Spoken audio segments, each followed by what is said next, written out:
అయితే ఈరోజు మన యొక్క ఏడుపు సంతోషంగా మారబోతుంది. మనకి స్తోత్రం. మత్తయి సువార్త 5వ అధ్యాయం 4వ వచనం. మత్తయి సువార్త 5వ అధ్యాయము.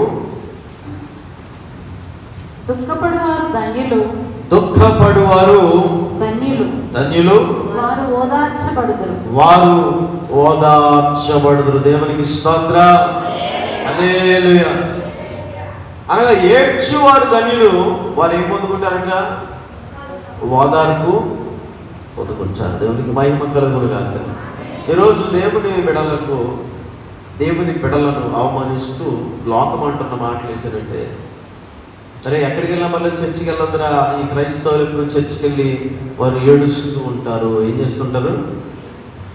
వారు ఏడుస్తూ ఉంటారు, వారు ఎప్పుడు కన్నీరు గారుస్తూ ఉంటారు. మనలాగా సంతోషించకుండా, మనలాగా సినిమాలకు వచ్చి, మనలాగా షికార్లకు వచ్చి, మనలాగా తాగి తిరిగి, మనలాగా లోకంలోనే అనుభవిస్తూ నవ్వకుండా వాళ్ళు ఎప్పుడు చర్చికి వెళ్ళి నేను పాపని నన్ను క్షమించయ్యా అని ఏడుస్తూ ఉంటారు. క్రైస్తవులందరూ ఎప్పుడు ఏడుపు కొట్టు మతం అది అని అవమానించే పరిస్థితుల్లో మనం ఉన్నాం. అయితే ప్రభు అన్నాడు, కొంతకాలం మీకు శ్రమ కలుగుతుంది, శ్రమ పడిన పిమ్మట మీకు ఆనందము కలుగుతుంది. దేవునికి స్తోత్రం. హల్లెలూయా. మీరు ఏడ్చుచు ఈ లోకంలో మీ పరుగు ముగించుట మీకు మేలు, ఎందుకంటే మీ ప్రతి కన్నీరు కూడా ఆయన కవిలలో దాచబడింది. దేవునికి మహిమ కలుగును గాక. సో క్రైస్తవులు ఎందుకు ఏడుస్తారండి?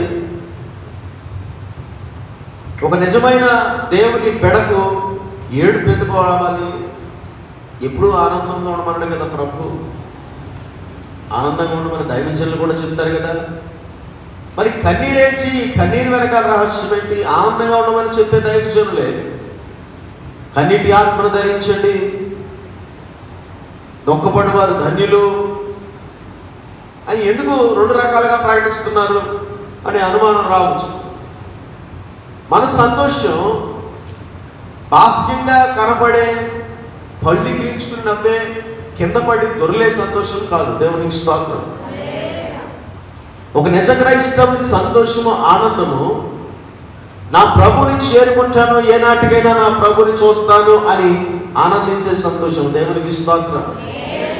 ఏనాటికైనా ఈ కాయము మాయమగుటే కాయము, ఏనాటికైనా ఈ కాయము, కాయం అంటే శరీరం, మాయమగుటే కాయము, ఏనాటికైనా యేసయ్యను చేరుకొనుటే న్యాయము. యేసు రక్తమే జయము, సిలువ రక్తమే జయము, యేసు రక్తమే జయము, సిలువ రక్తమే జయము, యేసు రక్తమే జయము, సిలువ రక్తమే జయము, యేసు రక్తమే జయము, సిలువ రక్తమే జయము, యేసు రక్తమే జయము, సిలువ రక్తమే జయము. హల్లెలూయా. ఏ నాటికైనా ఈ శరీరం మట్టిలో కలిసిపోయేదే అనే సత్యము నిజ క్రైస్తవునికి ఎప్పుడూ గుర్తుంటుంది కనుక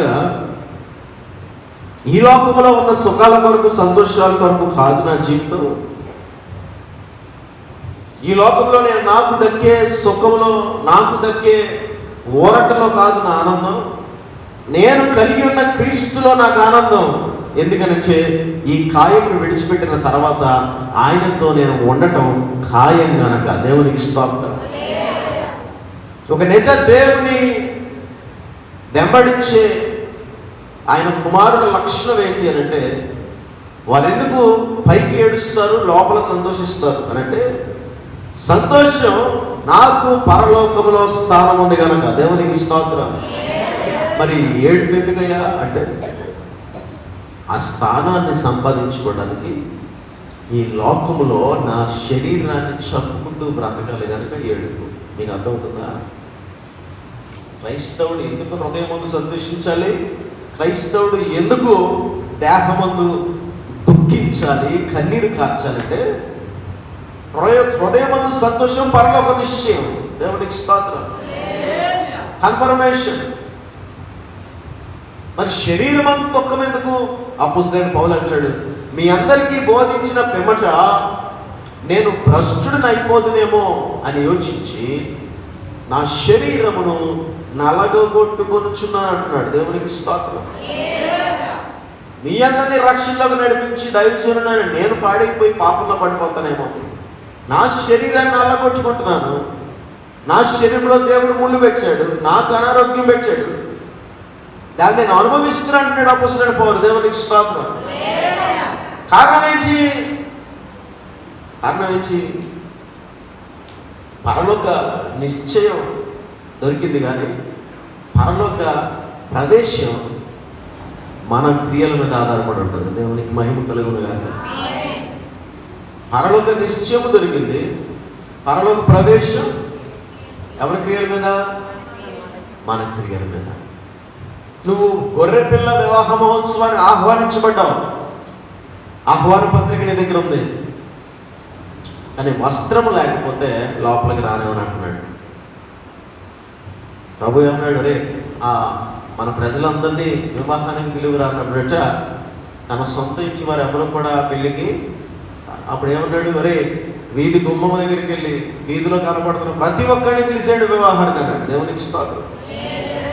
అందరూ వచ్చారు, ఒకడు మాత్రం ఎలా వచ్చాడట? పెండ్లి వస్త్రం లేకుండా.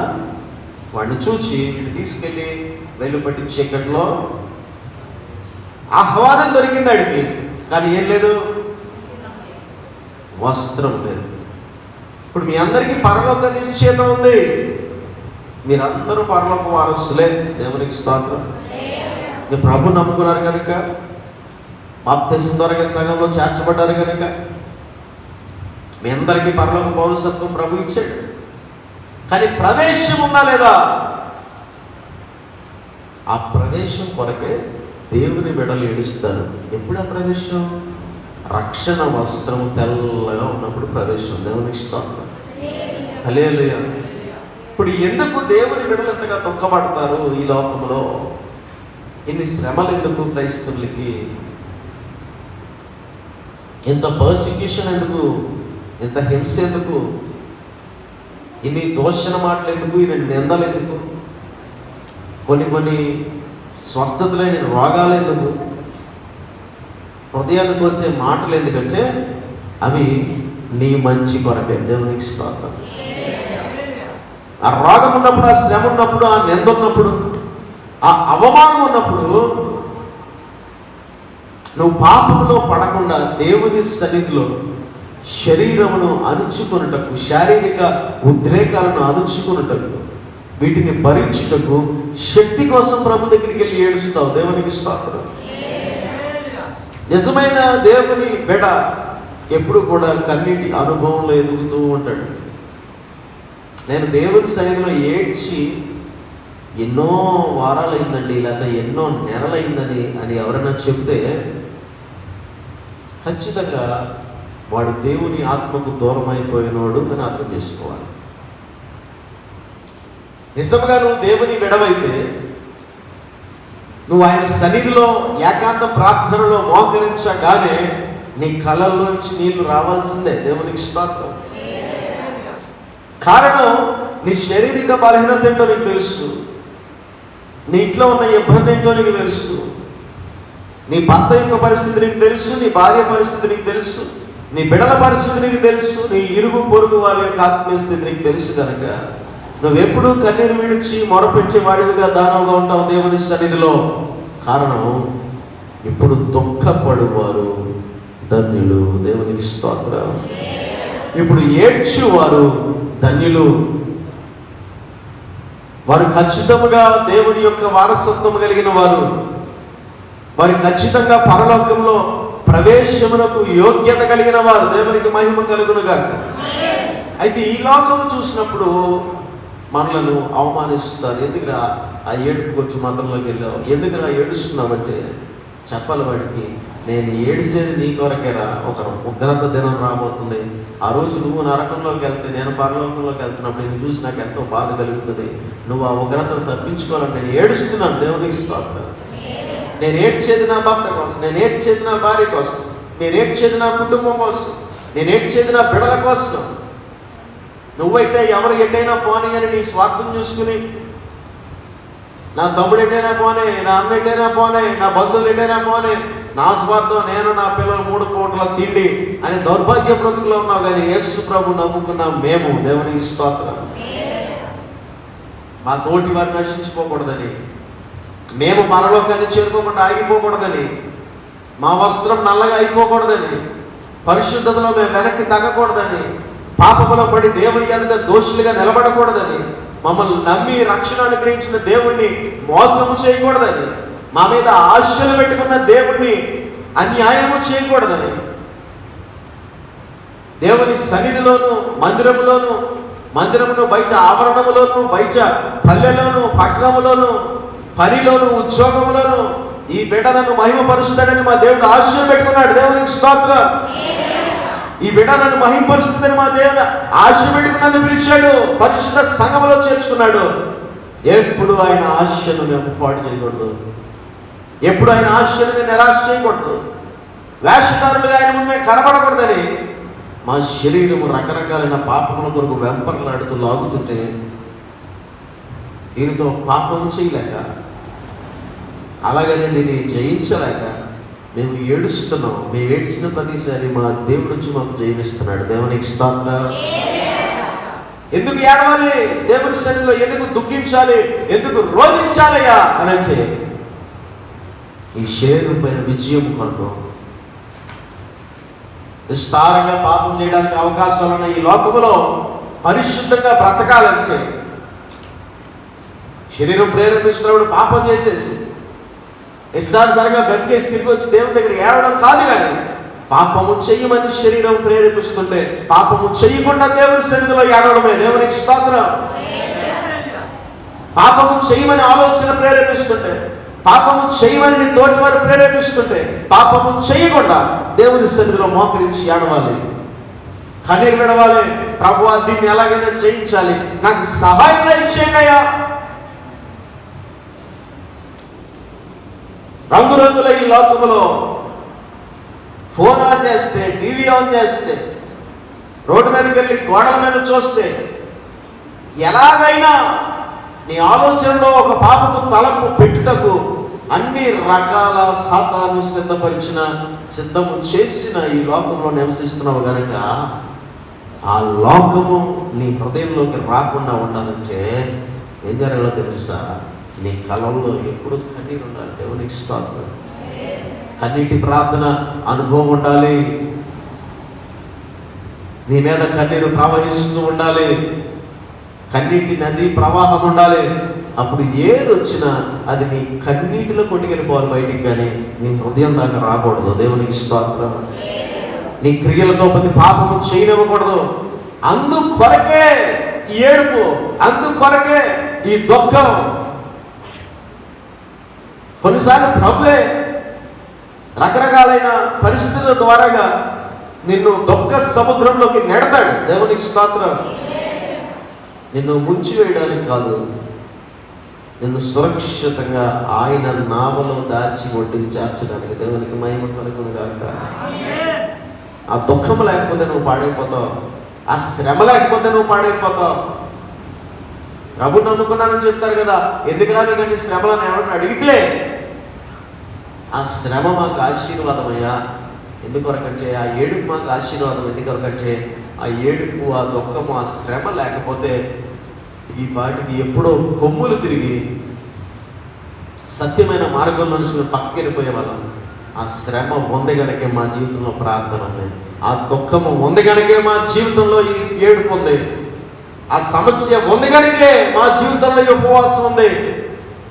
మా దుఃఖమునకు ప్రతిగా దేవుడు పూదండని ఇవ్వబోతున్నాడు. దేవునికి స్తోత్రం. ఇది మాకు అనుగ్రహింపడిన ధన్యత అని నువ్వు చెప్పగలగాలి. దేవునికి స్తోత్రం. హల్లెలూయా. నువ్వు దేవుని సన్నిధిలో కాచే ఏ కన్నీటి బొట్టు కూడా వృధా కాదు. దేవునికి మహిమ కలుగునుగాక. ఆమేన్. హాగరు కన్నీరు కార్చింది. ఆదికాండము 15వ అధ్యాయం 21వ అధ్యాయం 15-16 వచనాలు. ఆదికాండము 21వ అధ్యాయం. ఆ తిత్తిలో నీళ్ళు అయిపోయిన తర్వాత ఆమె ఒక పొద క్రింద చిన్నవాడిని పడివేసి, ఈ పిల్లవాని చావు నేను చూడలేననుకొని వింటి చేత వేత దూరమున అతనికి ఎదురుగా కూర్చుండెను. ఆమె ఎదురుగా కూర్చుండి ఆమెకు ఎదురుగా కూర్చుండి ఎలుగెత్తి ఏడ్చెను. దేవునికి స్తోత్రం. అబ్రహాము, హాగరు, సంతానమైన ఇష్మాయేలు వారిని చూసి నేను మన మధ్యలో ఉండడానికి వీలు కాదని శారా ఆలోచన చేసి హాగరుని తన చిన్న బిడ్డని విడిచిపెట్టేయ అని అబ్రహాముకు ఆజ్ఞ ఇచ్చినప్పుడు, అబ్రహాము ఆ రీతిగా హాగరుని ఇష్మాయేలుని ఎడారిలో విడిచిపెట్టేసినప్పుడు, చిన్న బిడ్డతో ఒక నీళ్ల తిత్తి పట్టుకుని ఎడారిలో ప్రయాణం చేస్తున్న హాగరు ఎక్కడికి వెళ్ళాలో తెలియక అగమ్య గోచరంగా ఎడారిలో తిరుగుతూ వెళ్తున్నప్పుడు ఒకానొక సమయంలో నీళ్ళు అయిపోయినాయి. ఒక బావి కూడా లేదు. ఎడారిలో సెలయేళ్ళు కనబడవు, ఎండమావులే ఉంటున్నాయి. అలాంటి పరిస్థితుల్లో ఆ చిన్న బిడ్డ ఇష్మాయేలు దుఃఖించి ఏడుస్తున్నాడు. అమ్మా, నాకు దాహం వేస్తుంది. ఏమీ చేయలేని ఆమె చచ్చిపోతాడని తెలిసి ఇష్మాయిల్ని ఒక ముళ్ళ పొద కింద ఇష్మాయిల్ని పెట్టేసి వింటి వేత దూరము, అంటే ఒక బాణమును విసిరితే ఎంత దూరం వెళ్తుందో అంత దూరముకు వెళ్ళిపోయి అంత దూరమున్న బిడ్డను చూస్తూ, అంత దూరమున్న బిడ్డను ఎంత దూరం వచ్చి కూర్చుని చూస్తూ నా బిడ్డ చచ్చిపోతున్నాడు అని ఎలుగెత్తి ఏడుస్తూ ఉంది. ఆమెకి దేవుడు తెలీదు. అబ్రహాము నమ్ముకుంటున్న దేవుడి గురించి విన్నది కానీ ఆమె విశ్వాసి కాదు, దేవుడిని ఎరిగిన బిడ్డ కాదు, ఎవరికి ప్రార్థన చేయాలో తెలియదు. ఆమెకు తెలిసిందంతా ఒకటే, నా బిడ్డ చనిపోతున్నాడు, నేను ఇప్పుడు ఏం చేయాలి? ఏడవాలి, ఎవరైనా వచ్చి రక్షిస్తారేమో, దేవుడు అనేవాడు వచ్చి వస్తాడేమో. గట్టిగా కేకలు వేసి ఎలుగెత్తి ఏడుస్తుంది రొమ్ములు బాదుకుని. దేవుడు ఆమె స్వరమును విన్నాడు. దేవునికి స్తోత్రం. చూడండి 17. ఆ దేవుడు ఆ చిన్నవారి మొరను వినను. అప్పుడు దేవుని దూత ఆకాశం నుండి హాగరును పిలిచి, హాగరు నీకేమి వచ్చినది? భయపడకుము. ఆ చిన్నవాడున్న చోట దేవుడు వారి స్వరమును విని ఉన్నాడు. నీవు లేచి ఆ చిన్నవాడిని లేవనెత్తి నీ చేత పట్టుకొను, వారిని గొప్ప జనముగా చేసేదని ఆమె చెప్పాను. మరియు దేవుడు ఆమె కన్నులు తెరిచినందున ఆమె నీళ్లు ఓట చూచి వెళ్ళి ఆ తిత్తిని నీళ్లతో నింపి ఆ చిన్నవానికి త్రాగనిచ్చిన. దేవుడు ఆ చిన్నవానికి తోడైనను, అతను పెరిగి పెద్దవాడై ఆరణ్యంలో కాపురం ఉండి విలుకోడాయన. దేవునికి స్తోత్రం. ఇప్పుడు మనం చూస్తున్న అరబ్ దేశాలు, దుబాయ్, కువైట్, ఖత్తర్, దోహా, ఈ అన్ని ప్రాంతాలు కూడా సంపన్న ప్రాంతాలు. తెలుసు కదా మీకు. ఎవడు ముట్టుకున్న కోట్ల అధిపతి. ఆ ప్రాంతాల్లో ఉన్న సమస్త జనమునకు తండ్రి ఇష్మాయేలు. దేవునికి స్తోత్రం. ఈ ఇష్మాయేలు సంతానం ఇప్పుడు మనం చూస్తున్న దుబాయ్, ఈ ఖత్తరు, దోహా, ఖత్తరు, ఇవన్నీ ఈ ఇష్మాయేలు కుటుంబం, ఇష్మాయేల్లో నుంచి వచ్చిన జనమే. దేవునికి స్తోత్రం. హాగరు ఏడ్చింది, దేవుడు అక్కడిని చూశాడు. ఈరోజు ప్రపంచంలోనే సంపన్న దేశాలుగా ఆ బెడలో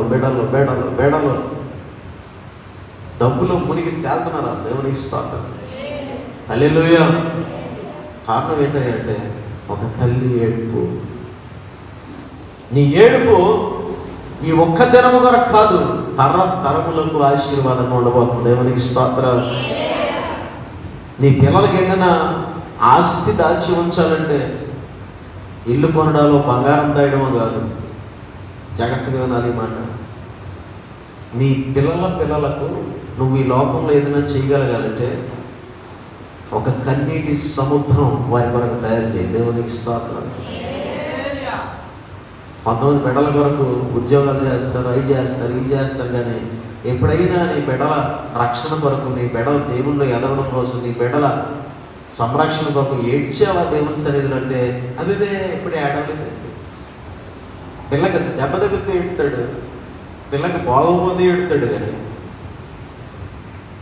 ఈ భయంకరమైన దుష్టతరంలో పాపముతో నిండిపోయిన ఈ కాలంలో నా బిడ్డలు దేవుని సన్నిధిలో పరిశుద్ధులుగా పెరగాలని చెప్పి ఏ తల్లి అయినా ఏ తండ్రి అయినా దేవుని పాదాల దగ్గర ఏడుస్తున్నాడా?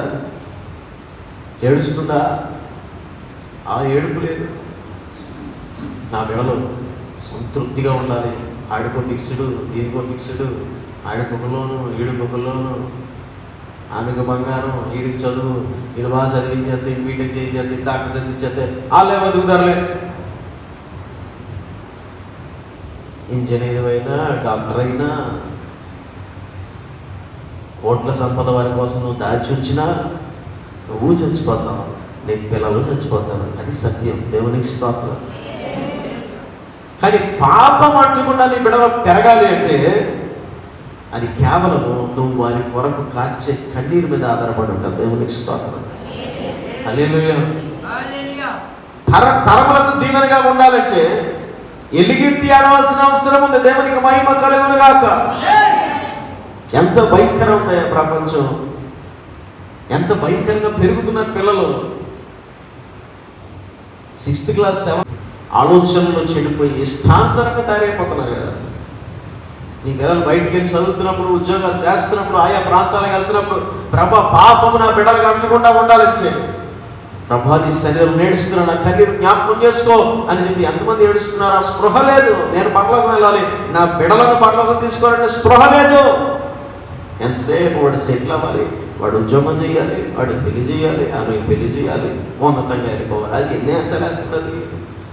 ఆ వయసులో నాడు ఎలా ఉంటున్నాడు, ఎలాంటి బట్టలు వేసుకుంటుంది నీ పిల్ల, ఎలాంటి బట్టలు వేసుకుంటున్నాడు, ఏం చూస్తున్నాడు ఫోన్లో, ఎలా మాట్లాడుతున్నాడు, ఏ మాటలు వస్తున్నాయి నోట్లో నుంచి పట్టించుకునే పరిస్థితులు లేవు.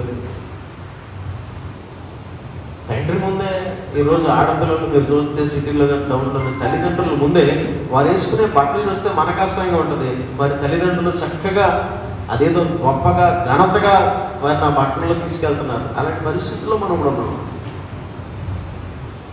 ప్రతి ఫంక్షన్లో, ప్రతి క్రైస్తవ వివాహంలో కూడా అసభ్యమైన సినిమా పాటలకి, స్టేజ్ మీదే క్లబ్ సాంగులకి, వ్యభిచారులు పాడుకునే పాటలకి డ్యాన్స్లే. ఆ హీరో అన్నట్టుగా నా పిల్లోడు అంటున్నాడు, మురిసిపోతున్నారు తల్లిదండ్రులు. ఏమవుతుంది అసలు ప్రపంచం? సరే లోకమందులోనే ఉంది, దేవుణ్ణి నమ్ముకున్న నీ జీవితం ఏంటి? నీ బిడ్డలు, నీ భార్య, నీ భర్త, మీరు చూస్తున్న సినిమాలు ఏంటి, మీరు మాట్లాడుతున్న మాటలు ఏంటి, మీరు అనుసరిస్తున్న విషయాలు ఏంటి, మీరు నవ్వుకుంటున్న విషయాలు ఏంటి, దేనిలో ఆనందిస్తున్నారు, దేనిలో సంతోషిస్తున్నారు? జాగ్రత్త. ఒక రోజు రాబోతుంది, ఆ సంతోషం తక్కువైపోతుంది. ఒకవేళ ఆ సంతోషం నిన్ను పాడు చేసి పరలోకానికి తీసుకువెళ్ళదనే సత్యం నీకు అర్థమైతే నువ్వు దాని నిమిత్తం ఏడవాలి. అరే నా బిడ్డలు చచ్చిపోతున్నారు, అతడు నీరు లేక చచ్చిపోయే స్థితికి వచ్చాడు. నీరంటే ఏంటో తెలుసా? జీవజలము, వాక్యము, పరిశుద్ధాత్మ. దేవునికి స్తోత్రం. చచ్చిపోవడం ఏంటో తెలుసా? ఆత్మీయ పతనం. నీ భర్త ఆత్మీయంగా పతనం అయిపోతున్నాడేమో, నీ భార్య ఆత్మీయంగా పతనం అయిపోతున్నామో, నీ పిల్లలు ఆత్మీయంగా పతనం అయిపోతున్నారేమో, వాళ్ళకి నీళ్లు దొరకట్లేదేమో, వాక్యం లేదేమో, జీవజలం లేదేమో, పరిశుద్ధాత్మ లేదేమో. వారి గురించి ఎలుగెత్తి ఏడ్చే బాధ్యత నీ మీద ఉందా? నువ్వు ప్రార్థన చేస్తున్నావా? లేదు. ఎంతసేపు కారు లేదు, పట్టుచీర లేదు, ఏసీ లేదు, బండి లేదు. ఇదే దరిద్ర వచ్చి ప్రార్థన. ఎన్నిటికంటే ప్రాముఖ్యంగా జీవజలం ఉండాలి. నీరు అయిపోయిందా? తప్పికుతున్నారని ఇంట్లో వాళ్ళు చూడు, వారు దాహము తీర్చే జీవజలము దేవుని వాక్యం. దేవుని ఇష్టం. వారు దాహము తీర్చే జీవజలము పరిశుద్ధాత్మ. నువ్వు ఎలుగెత్తి ఏడిస్తే దేవుడు వారికి అందిస్తాడు. దేవునికి స్తోత్రం. ఆఖరి ఎలుగెత్తి ఏడ్చింది. దేవుడు ఆ చిన్నవాడి యొక్క దుఃఖము విన్నాడు. దేవునికి స్తోత్రం. ఆ చిన్నవాడి యొక్క స్వరం విన్నాడు, ఆ చిన్నవాడి యొక్క మొరను విన్నాడు. దేవునికి మహిమ కలుగునుగాక. ఈరోజు నువ్వు ఏడుస్తే నీ మొరను విని నీకు సహాయం చేయటకు ఆయన సిద్ధంగా ఉన్నాడు. దేవునికి మహిమ కలుగునుగాక. ఆమేన్. అలాగని ఎప్పుడు ఏడుపు అయిపోయిందండి, దుఃఖం అయిపోయిందండి, ఎంతకాలం ఏడవాలండి, ఎప్పుడు వరకు ఏడవాలండి? ఏడుపు వల్ల ఈ లోకంలో ఏదైనా సంతోషం ఉంటుందా? ఏడుపు ఒకటేనా నా జీవితంలో అన్న ఆలోచన చేస్తే చూద్దాం. కీర్తన గ్రంథం 126వ అధ్యాయం. కీర్తన గ్రంథం 126వ అధ్యాయం.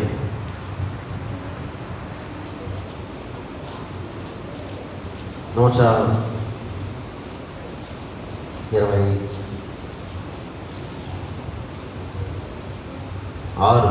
5-6 వచ్చిన చదువుతున్నా. కన్నీళ్లు విడుచుచు విత్తువారు సంతోషగానముతో పంట కోసెదరు. సంతోషగానముతో పంట కోసెదరు.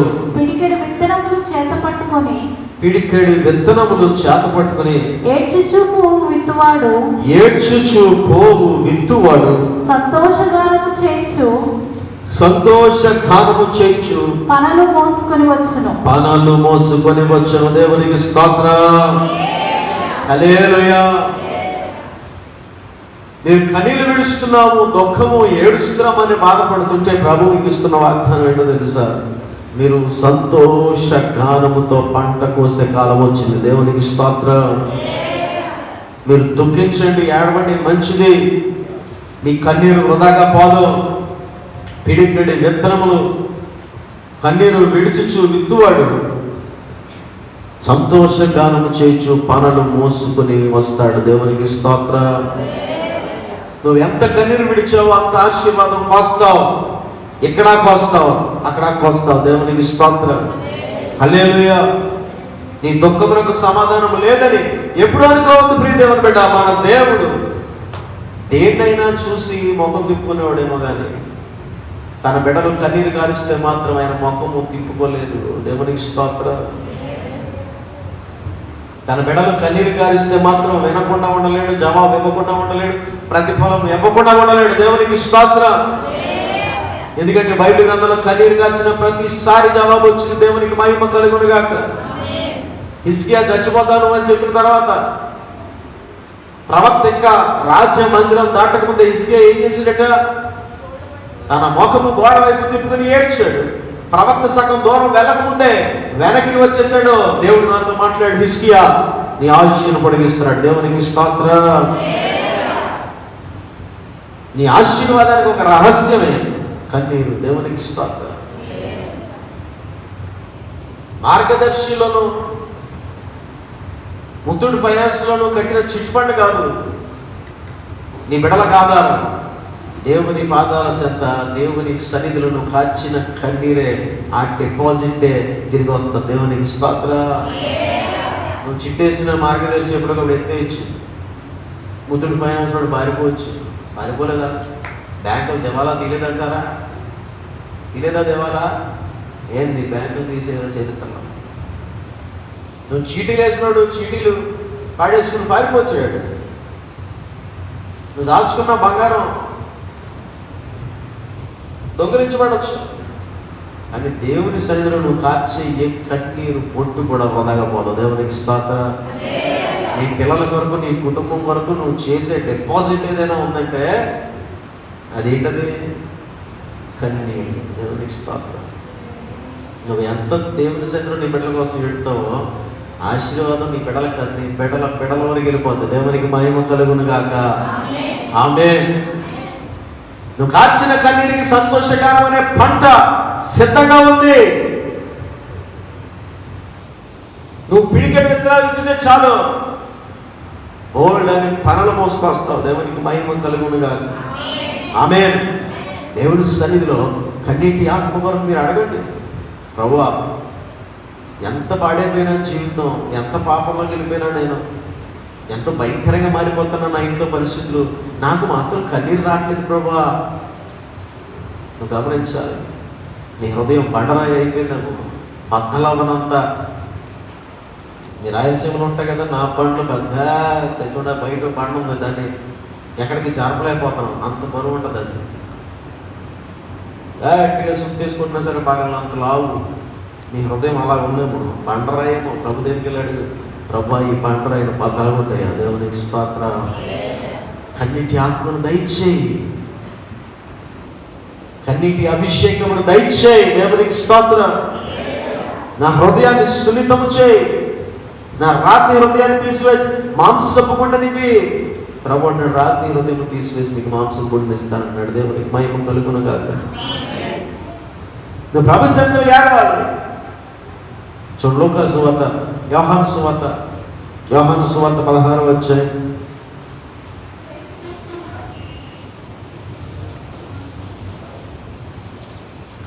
యోహాను సువార్త 16వ అధ్యాయం 20వ వచనం. మీరు ఏడ్చి ప్రలాపింతురు గాని లోకము సంతోషించును. మీరు దుఃఖింతురు గాని మీ దుఃఖము సంతోషమగునని మీతో నిశ్చయముగా చెప్పుచున్నాను. స్త్రీ ప్రసవించినప్పుడు ఆమె గడియ వచ్చెను గనుక ఆమె వేదన పడును. అయితే శిశువు పుట్టగానే లోకమందు నరుడొకడు పుట్టెనని సంతోషము చేత ఆమె ఆ వేదన మరి జ్ఞాపకం చేసుకున్నదు. అటువలే మీరును ఇప్పుడు దుఃఖపడుచున్నారు గాని మిమ్మల్ని మరలా చూచెదను. అప్పుడు మీ హృదయము సంతోషించును. మీ సంతోషమును మీ హృదయమును ఎవడును మీ అంత నుండి తీసివేడు. దేవునికి స్తోత్రం. మీరు దుఃఖితురు కానీ లోకం ఏం చేస్తుందట? సంతోషిస్తుంది. నువ్వు అనుకుంటావు, యత్నగాడు అంటాడు కదా, ప్రభా మేము ఎందుకు ఇంత దుఃఖపడుతున్నాం, అన్యాయం చేయవారు ఎందుకు అంత సంతోషంగా ఉన్నారని అడుగుతాడు దేవుడు. నీకు కూడా అలాగ అనిపించవచ్చు, ప్రభు నమ్ముకుని మేము ఎందుకు పేదరికంలో ఉన్నాము, ప్రభు నమ్ముకుని ఎందుకు ఇలా దుఃఖంలో ఉన్నాము, ఏంటి బాధలు, శరీరమే జైలు ఎందుకు ఇలా ఏడుస్తున్నావు. వారు చూడు, ఏ రూల్స్ రెగ్యులేషన్స్ లేకుండా గుడికి వెళ్తాడు, దండం పెట్టుకుని అంత ఇష్టానుసారంగా బతుకుతున్నాడు. వాడు అంత సంతోషంగా ఉన్నాడు. మాకు ఎందుకు లేదు ఆ సంతోషం, దేవుని నమ్ముకున్న తర్వాత ఎందుకు ఇలాగ అయిపోయిందని వాడిని చూసి మనం వ్యాకుల పడాల్సిన అవసరం లేదు. దేవుని బిడ్డలారా, దేవునికి మహిమ కలుగునుగా. ఆమేన్. వాడిని చూసి దుఃఖపడవలసిన అవసరం లేదు. దేవునికి స్తోత్రం. వాడు ఇప్పుడు సంతోషిస్తాడు, తర్వాత దుఃఖపడతాడు. మనం ఇప్పుడు దుఃఖపడతాం, కానీ మన దుఃఖం ఏమవుతుందట? సంతోషం అవుతుంది. దేవునికి స్తోత్రం. నువ్వెంత దుఃఖంలో ఉన్నావు, నీకో శుభవార్త. యేసుక్రీస్తు ప్రభువు తిరిగి రాబోతున్నాడు. ఈ 70 ఏళ్ళ జీవితం కాదు నువ్వు చూసేది, అసలైన యుగాల జీవితం తర్వాత ఉంది. ఇప్పుడు నువ్వు చూస్తుందంతా కనీసం జీవితం అనుకుంటుంది కనీసం ఒక 0.0001 జీవితం కూడా కాదు. ఇది జీవితమే కాదు, ఇది కేవలము సిద్ధపాటు. దేవునికి స్తోత్రం. జీవితాన్ని జీవించడానికి ఇప్పుడు మనం జీవిస్తున్న జీవితం అనుకుంటున్న ఈ జీవితము సిద్ధపాటు అంతే. ఇదేంటిది? Training period. ఒకరికి ఉద్యోగం వస్తుంది, దానికి ముందే అడిగి డ్రెస్ ఇస్తారు, ట్రైనింగ్కి పంపుతారు, కానీ అది ఉద్యోగం కాదు. అదేంటి? అందులో ఫెయిల్ అయ్యాడు అనుకో ఉద్యోగం, ఆ ట్రైనింగ్లో పాస్ అయితే ఇది సిద్ధపాటు, ఇది ట్రైనింగ్. ఒకసారి ట్రైనింగ్ ముగిసిపోయింది అనుకో, ట్రైనింగ్ కఠినంగా ఉంటుంది, తర్వాత ఉద్యోగం సులభంగా ఉంటుంది. దేవునికి స్తోత్రం. హల్లెలూయా. ఇది ఒక సిద్ధపాటు. ఇప్పుడు సిద్ధపడాలి. నీ శరీరాన్ని అలగొట్టుకోవాలి, కన్నీరు కార్చాలి, దుఃఖం వస్తే దాన్ని అంగీకరించాలి, శ్రమ వస్తే అంగీకరించాలి. దుఃఖం రాగానే అరే దుఃఖం వచ్చింది, ఆడి సంతోషంగా ఉన్నాడని చెప్పి నిజ దేవుడిని నిజ మార్గాన్ని విడిచిపెట్టి వెళ్ళిపోతే తర్వాత వాడు దుఃఖపడతాడు, వాడితో వెళ్ళదు, నువ్వు దుఃఖపడతావు.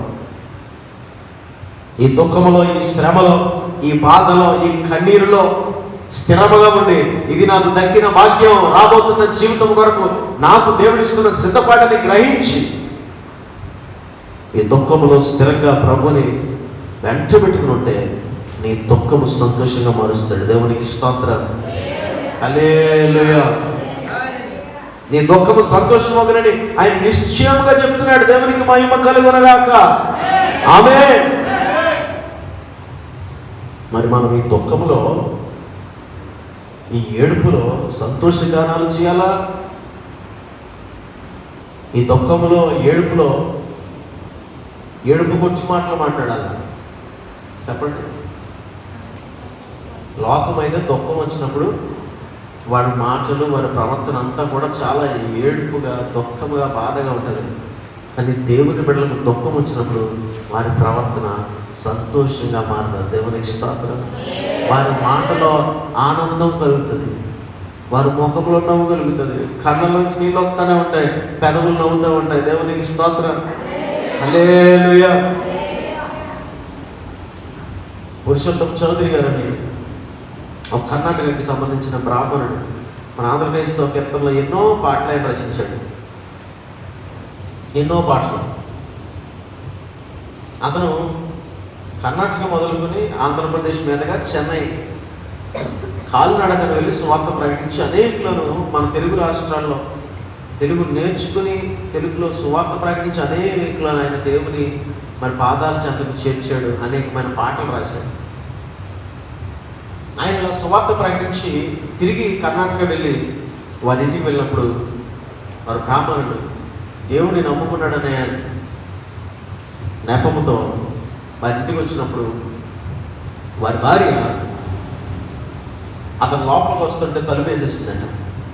ఇంట్లో వారెవరు కూడా బయటికి రాలేదు.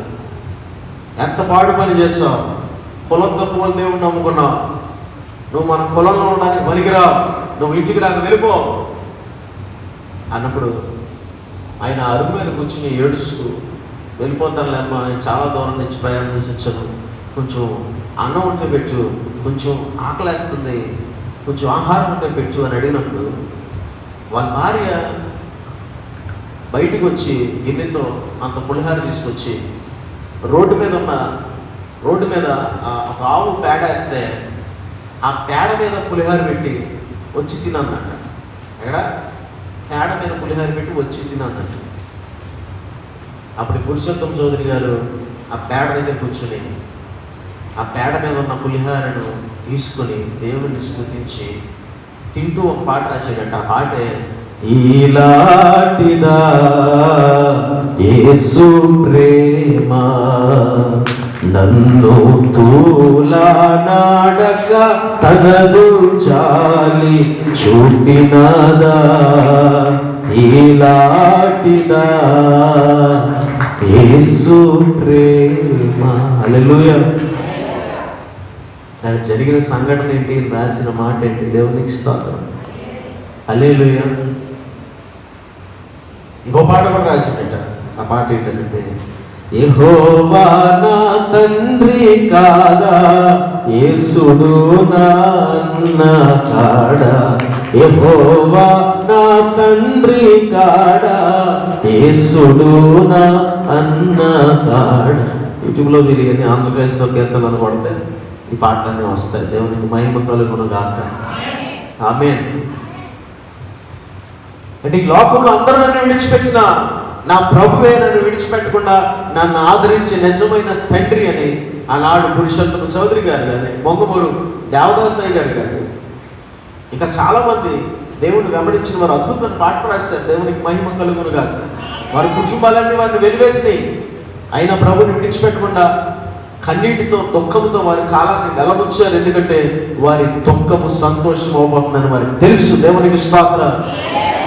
మరి నీకు తెలుసా? దుఃఖములో, బాధలో, ఇబ్బందుల్లో ఉన్నప్పుడు ఓ కొమ్మిలిపోయి ఏంటి బ్రతుకు, ఏంటిది అని చెప్పి దేవుని దూషిస్తూ ఉంటావు కదా. ఈ దుఃఖము, ఈ బాధ, ఈ ఏడుపు ఇది నిశ్చయంగా సంతోషం అవబోతుంది. దేవునికి స్తోత్రం. నీ కన్నీరు చూస్తూ దేవుడు ఊరికనే ఉండడు. నీకు తగిన ప్రతి ఫలాలు ఆయన సిద్ధం చేస్తున్నాడు. దేవునికి మహిమ కలుగునుగా. చూడండి, కీర్తన గ్రంథం 30వ అధ్యాయం 5వ వచనం. కీర్తన గ్రంథం 30వ అధ్యాయం 5వ వచనం. ఆయన కోపము నిమిష మాత్రముండును, నిమిష మాత్రముండును. ఆయన దయ ఆయుష్కాలమంతయు నిలుచును. సాయంకాలమున ఏడ్పు వచ్చి రాత్రి ఉండినను ఉదయమున సంతోషము కలుగును. దేవునికి స్తోత్రం. కన్నీటి రాత్రులు నే గడిపిన వెంటనే సంతోష ఉదయాలు నాకిచ్చినావు. హృదయాశలన్నీ నెరవేర్చినావు. యోగ్యుడను కాకున్న హెచ్చించినావు. ఎంతో ప్రేమ మితిలేని కృపయు నాపై చూపించి నన్ను హత్తుకున్నావు. యేసు నీవే యేసు నీవే నా ఆనందము. నా జీవిత కాలమంతా నిన్ను కీర్తించిన చాలునా. నా సమస్త సంపద నీకిచ్చిన చాలునా. హల్లెలూయా. రాత్రి ఏడుపు వచ్చినా ఉదయం ఏం కలుగుతుందట? సంతోషం కలుగుతుంది. ధైర్యం తెచ్చుకోండి. కన్నీరు విడుస్తూ దుఃఖపడుతూ ఏడుస్తున్న వారులారా, మీ కన్నిటికి ప్రతిఫలం ఉన్నది. అది పొందుకొనుటకు సిద్ధంగా ఉండండి. కానీ లోకంలో ఇప్పుడు జరుగుతున్నవి చూసో, లోకస్తుల ఆనందాన్ని చూసో, మీ ఇంటి పక్కన, మీ ఇంటి పొరుగు వారు, మీ ఇంటి పక్కవారు, మీ బంధువులు వారు వేస్తున్న వెకిలి వేషాలు చూస్తూ, ఇష్టానుసారంగా నవ్వుకుంటూ డ్యాన్సులు వేసుకోవడం చూసో, ఇవాళ వాక్యం ఏం చెప్తుంది? బిడ్డలారా, లోకంతో మీకేమీ సంబంధం, వెలుగుతో చీకటికి ఏమి సంబంధం? దేవుని బిడ్డలకు బయలుచూపులతో ఏమి సంబంధం? దేవుని బిడ్డలకు యజుబెలుతో ఏమి సంబంధం? దాని మార్గాన్ని నువ్వెందుకు అనుసరించాలి? అబ్బా, లోకస్తులు చక్కగా ప్యాంట్లు చింపుకుని వేసుకున్నారు, మేమెందుకు వేసుకోకూడదు? మేమే వేసుకుంటాం. నీకు వాడికి ఏ సంబంధం అసలు? దేవుని బిడ్డలు అలాగే వేసుకోవాలో తెలియదా? బట్టలు ఆడు కొట్టించుకుంటాడు లోకం ఎలా. అదేంటిది? ఆ మూర్ఖత్వాన్ని నువ్వు తెచ్చుకున్నావు అనుకో, నువ్వు వెకిల్దాని అవుతావు. మూర్ఖమైన స్త్రీ అట పంది ముక్కుకున్న బంగారం కమ్మెలాంటిదంట. అలాంటిది నేను బంగారం అనుకుంటావు కానీ నువ్వు పంది ముక్కుకున్న బంగారం కాదు దేవుడు చూస్తాడు. పంది ముక్కుకు బంగారం ఉంటే ఏంటి, వజ్రం ఉంటే ఏంటి? దాంట్లో పెట్టుకుంటావా? ఏమంటే ఓ పంది ఉందండి, దాని ముక్కుకు బంగారం కమ్ము ఉందండి, మరి దాన్ని మీరు పెంచుకుంటే ఎవరైనా తెచ్చేయడం పంది పెంచుకుంటాను, బంగారం కమ్ము ఉందని. అది లోకం, అది వెకిలితనం. అది నువ్వు చేసావంటే, దాన్ని నువ్వు అనుసరించావంటే,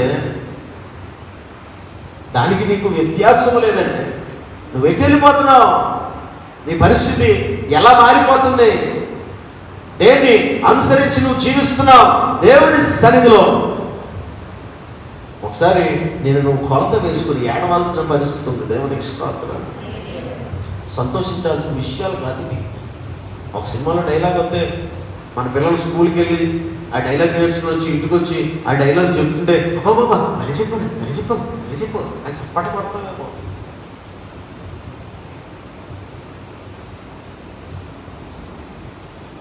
ఏదో హీరోయిన్ ఏదో డ్యాన్స్ వేస్తే అది తీసుకొచ్చి నీ బిడ్డ నీ ఇంట్లో డ్యాన్స్ వేస్తుందనుకో, నీ పిల్లలకు అలాంటి ఛాయలు అందుతుంటే, నా పిల్లలు అలా లోకంలోకి వెళ్తున్నారు అని నీకు అర్థమవుతున్నప్పుడు నువ్వు కన్నీరు కాల్చాలి. దేవునికి స్తోత్రం.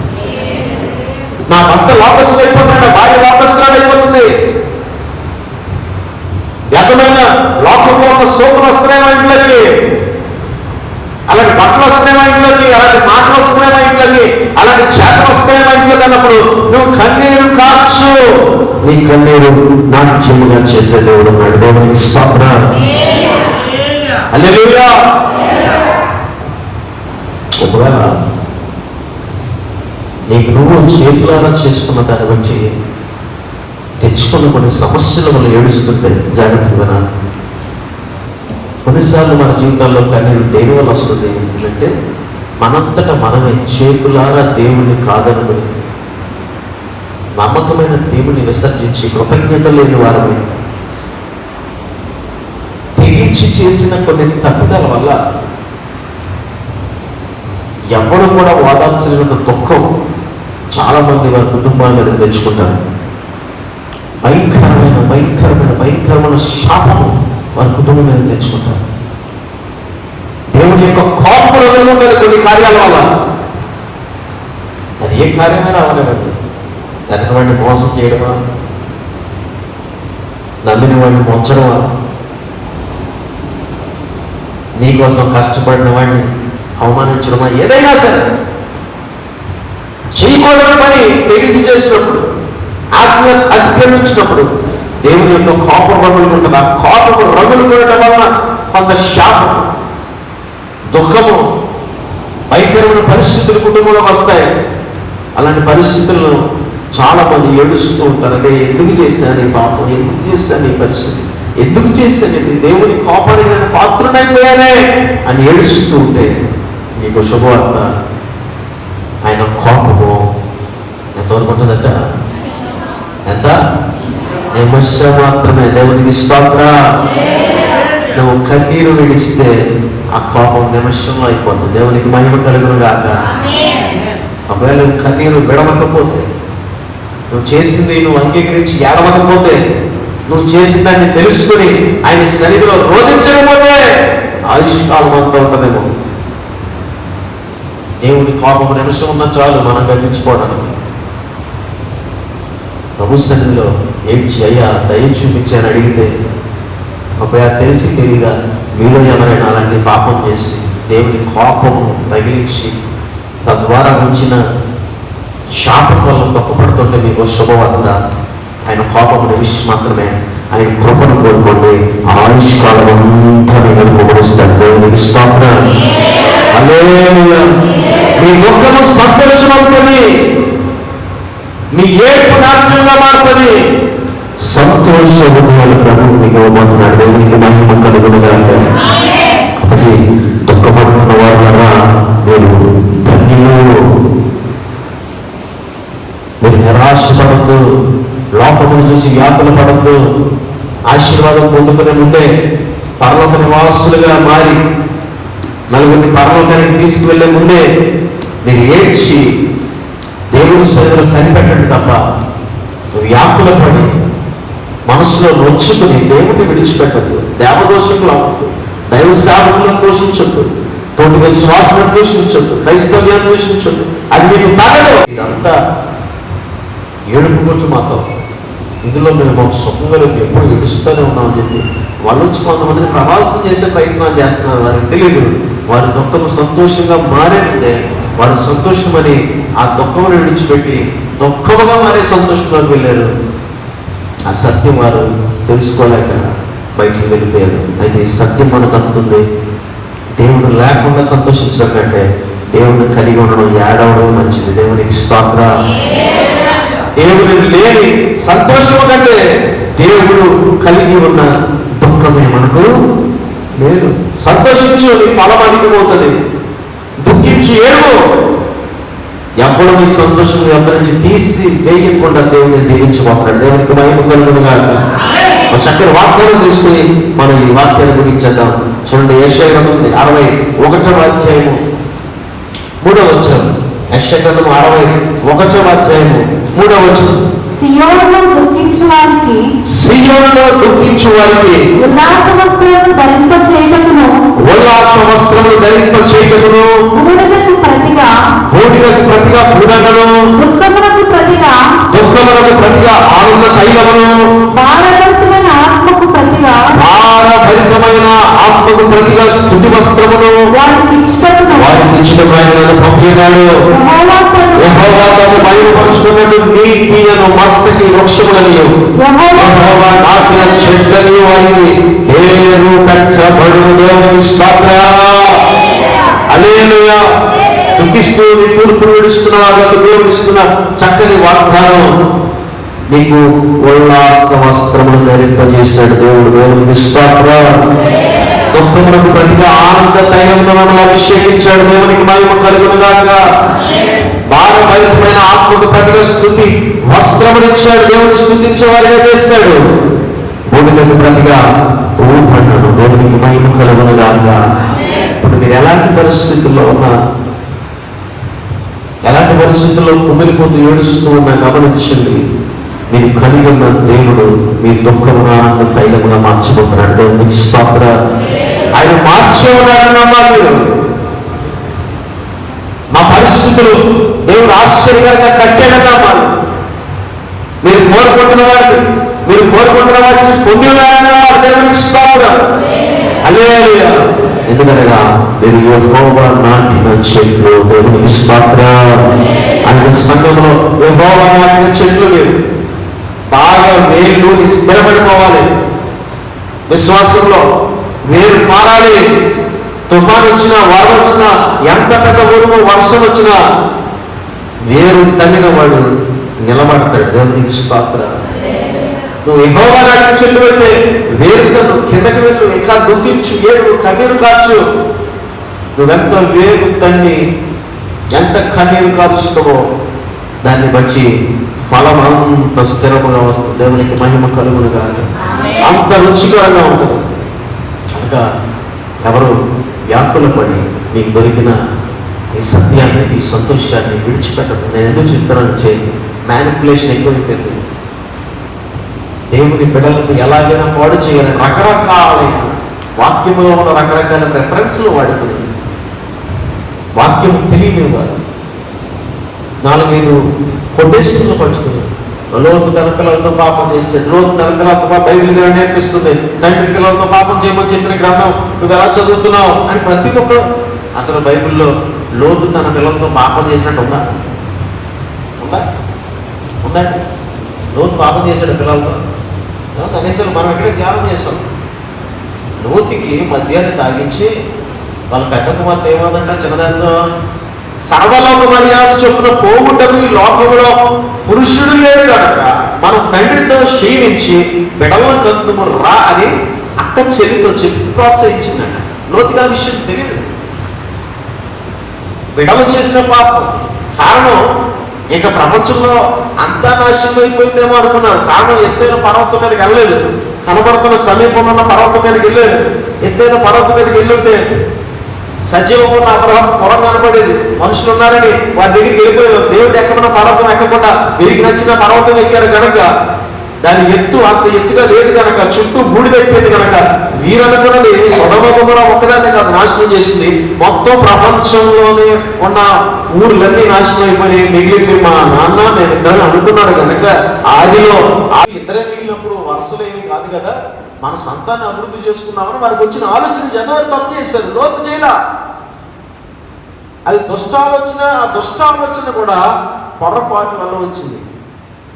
దేవుడు చేయమన్నది చేయకపోవడం వల్ల వచ్చింది. ఎంత లోతు అధ్యయనం లేని వారికి ఒక మాట పడింది, లోతు తన బిడ్డలతో పాపం చేయి.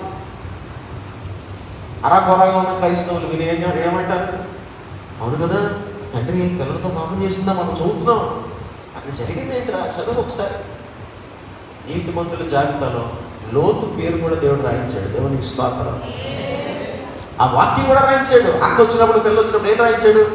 ఆమె తన కుమార్తె ఎప్పుడు వచ్చినది, ఎప్పుడు లేచిపోయినది లోతుకు తెలియలేదు అనే పెద్ద పెద్ద అక్షరాలతో రాయించాడు. దేవునికి స్తోత్రం. లోతు ఎక్కడ చేశాడు పాపం? బైబిల్ దాన్ని ప్రోత్సహిస్తుందా? లేదు. బైబిల్ దాన్ని వ్యతిరేకిస్తుంది కనుక ఆ ఇద్దరిలో నుంచి వచ్చిన సంతానం అమ్మోనీయులు, మోయాబీయులు తరమబడ్డారు. వారు దుష్ట సంతానంగా వచ్చారు. ఎంతోమంది దేవుని బిడ్డల చేతుల్లో వారు హతమైపోయారు. దావీదు చేతుల్లోనూ, ఆ తర్వాత ఆ మోషే చేతుల్లోనూ, యెహోషువ చేతుల్లోనూ వాడు బిడలు సంపూర్ణంగా నాశనం అయిపోయారు. అంత కదా బైబిల్లో. దేవునికి స్తోత్రం. దేవుడు అది విడిచిపెట్టాడా? అది పాపం అని చెప్పాడు కదా. గమనించాలి. అమ్మా కూర్చో, నాన్న కూర్చో. ఎందుకు వదులుతున్నాను? కూర్చో, వాక్యం విను. గనలు తిన్నక్కర్లేదు. సరే కూర్చో. దేవునికి మహిమ కలుగునుగా. కూర్చో. సరే అర్థమవుతుందా? ఎందుకు ఈ హెచ్చరికలు చేస్తున్నాం అని అంటే తాను నిలిచి ఉన్నానని తలచుచున్నవాడు పడకుండానట్లు కలిగి ఉన్న దాన్ని గట్టిగా పట్టుకోమంటున్న వాక్యం. దేవునికి స్తోత్రం. మీరు ఒక సత్యాలు పట్టుకున్నా దాన్ని గట్టిగా పట్టుకోండి. రకరకాలైన విష ప్రచారాలు జరుగుతున్నాయి, అవి ఇంకా ఎక్కువైపోతాయి. ఎవడైతే సత్యాన్ని గట్టిగా పట్టుకుని నిలబడలేదో, అవును కదా ఇలా ఎందుకు రాయించినట్ట బైబిల్ గ్రంథంలో, ఇలా ఎందుకు రాయించినట్ట యెషయా గ్రంథంలో, యెషయా గ్రంథంలో కొన్ని మాటలు పెట్టుకుని వాళ్ళు వచ్చి యెహోవా అన్నాడు, ఇశ్రాయేలా నా భార్య, యెరూషలేమా నా భార్య, నువ్వు చెడిపోయావు, నువ్వు ఇంకొకరితో వ్యభిచారం చేసావు, నువ్వు నా భార్యను అలా చేయకూడదు,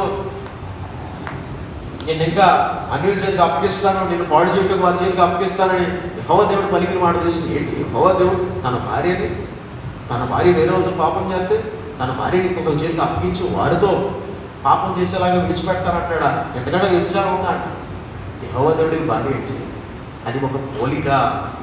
సంఘము దేవునికి యేసుప్రభుకి భార్య అంటే మనమందరం ఒక స్త్రీ అన్నట్ట. అది పోలిక. మనుషులే భార్య అంటే అది ఒక స్త్రీ కాదు, ప్రత్యేకపడిన ఒక దేశం.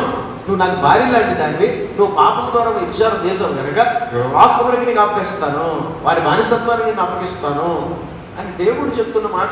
అది వారికి తెలియదు కదా. ఇవన్నీ చూపించామంటారంటే ఇది వ్యభిచార పుస్తకం భయంకర సంగతి. మీరు గమనించాలి. కాబట్టి వారి సంతోషాన్ని చూసి, వారు వెకిలితనాన్ని చూసి మాకు సంతోషం లేదేమో అని మీరు తొక్కపడి విడిచిపెట్టద్దు. ఆ సంతోషం కోసం వెంపర్లాడద్దు. మీ దుఃఖము సంతోషమగునని నిశ్చయముగా మీతో చెప్పుచున్నాను. దేవునికి స్తోత్ర. మన సంతోషం యుగ యుగములకు ఉండేది. దేవునికి స్తోత్రం. ఎవడు మన యొద్ద నుండి తీసివేయలేని సంతోషము, ఆ సంతోష లోకమునకు ఆనంద గానములతో మనం ప్రవేశించబోతున్నాం. దేవునికి స్తోత్ర. లోకాన ఆనందమేమీ లేదని ప్రియుడేసు పొందవలేని లోకములోన కొంతకాలమెన్నో శ్రమలు, సియోను పాటలు సంతోషముగా పాడుచు సియోను వెళ్ళుదము. హల్లెలూయా. అంటే లోకాన శాశ్వత ఆనందం ఏది లేదు. మీరు తెలుసుకోవలసిన అక్షర సత్యము, లోకాన శాశ్వతముగా ఆనందంగా నిన్నుంచే సుఖము కానీ, సంతోషం కానీ, భార్య కానీ, భర్త కానీ, బిడ్డలు కానీ ఎవరు లేరు.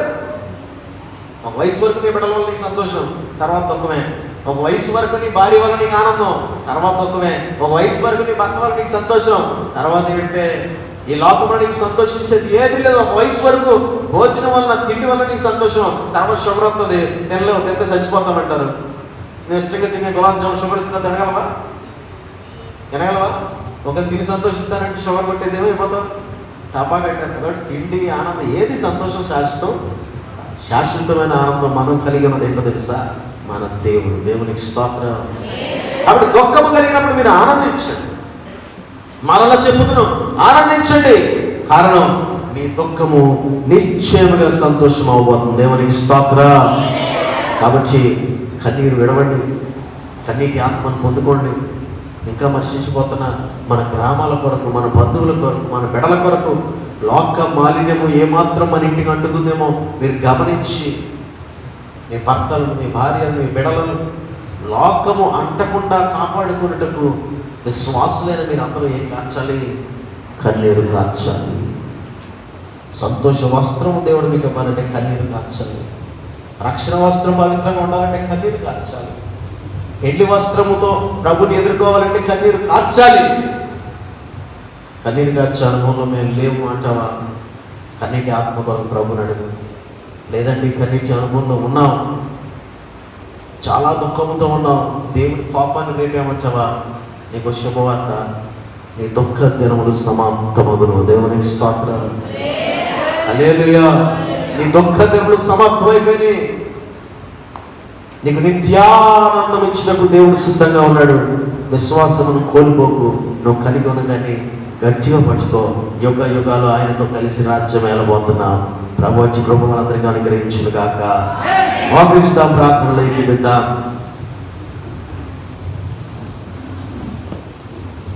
కన్నీరు విడుస్తూ దుఃఖంతో దేవుని సన్నిధిలో కనిపెడుతున్న బిడ్డ, నీ దుఃఖమును దేవుడు సంతోషంగా మార్చబడుతున్నాడు. ధైర్యం విడిచిపెట్టకు, ధైర్యం విడిచిపెట్టకు. కన్నీరు విడుస్తూ దేవుని సన్నిధికి తేడ్చిన హాగరు బిడలను ఆశీర్వదించిన దేవుడు. కన్నీరు విడుస్తూ మందిరంలో దైవజనుడి ముందు నిలబడిన హన్నను దీవించి దీర్ఘ దర్శనాన్ని గ్రహించిన దేవుడు.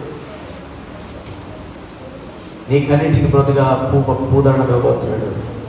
నీ కన్నిటికి బదులుగా సంతోష వస్త్రమును ఇవ్వబోతున్నాడు. దుఃఖించి ఏడ్చినప్పుడల్లా మీరు ధన్యులని వాక్యం చెప్తుంది. మీరు వెనుదిరగాల్సిన అవసరం లేదు. మీ దేవుని బిడ్డలు వ్యాకులు పడాల్సిన అవసరం లేదు. ఈ దుఃఖము మీకు మంచిదే, ఈ శ్రమ మీకు మంచిదే, ఈ కన్నీరు మీకు మంచిదే.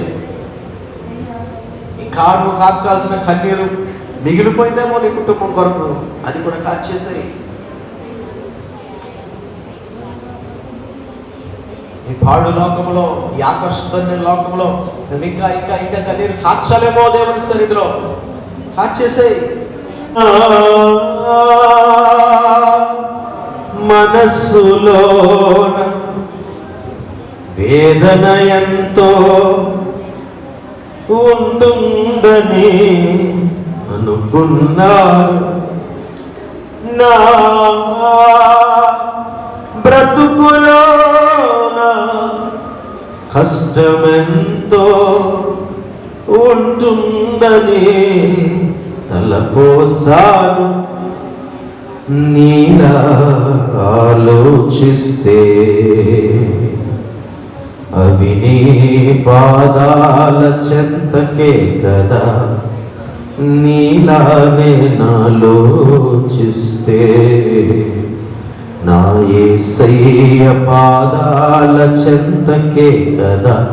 నా కన్నుల నీరే లేకుంటే యేసయ్యా నీ ఆదరణే లేదు కదా.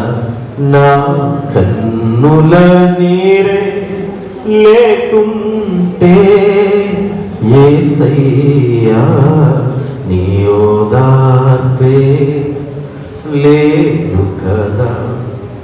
నా మనస్సునకు కలతలే లేకుంటే నా బ్రతుకునకు కలతలే లేకుంటే యేసయ్యా నీ ఆదరణే లేదు కదా. యేసయ్యా నీ ఆదరణే లేదు కదా. నా కన్నుల నీరే లేకుంటే యేసయ్యా నీ ఓదార్పే లేదు కదా. యేసయ్యా నీ ఆదరణే లేదు కదా.